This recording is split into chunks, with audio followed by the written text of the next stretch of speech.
Hello, welcome back again sa our YouTube channel. For today's video mga ka-siomay, nandito tayo sa Batangas Terminal. Ayan, port. Nandito tayo.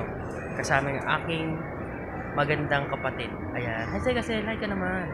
Ayun, ay, diba? So, dahil sa kanya nakawi tayo mga ka-siomay. Nakawi tayo sa ating lugar na Sinilangan. Ayan, nandito tayo sa Batangas. Ayun. Alam niyo, mas maganda pala umuwi ng hindi walang okasyon, hindi Christmas, hindi wala na, napakaluwag diba? Napakaluwag ng boarding gate dito sa Batangas, napakalawak. Mag-paging na naman. Last call, ayan tinawa siya. Napakalawak.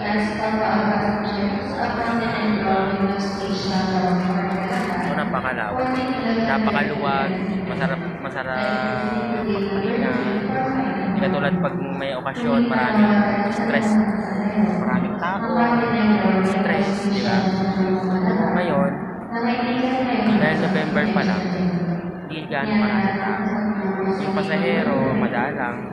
Kaya yung mga bus, naghahabang sila, nag-aagawan sila sa mga pasahero. Parang ang artista dito, pinag-aagawan ka. Kasi gawa nung wala silang pala. Pero kapag may hindi ka napapansinin yan. Kapag marami pasahero, hindi ka napapansinin yan. Hindi, naghahanap sila ng mga pasahero para sumakay dun sa bus nila.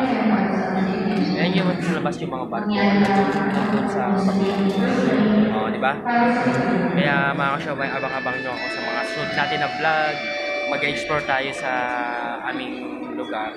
Siguro, hindi naman ganun kadaming gagawin yung mga video, yung sakto lang kung ano lang yung kaya ng ating kaya abang-abang tayo mga ka-siomay, and thank you for watching. See you the next video. Bye bye. Okay na. Bye bye. Galing pa ng yan, wala ligo-ligo yan. Bye bye. Thank you for watching.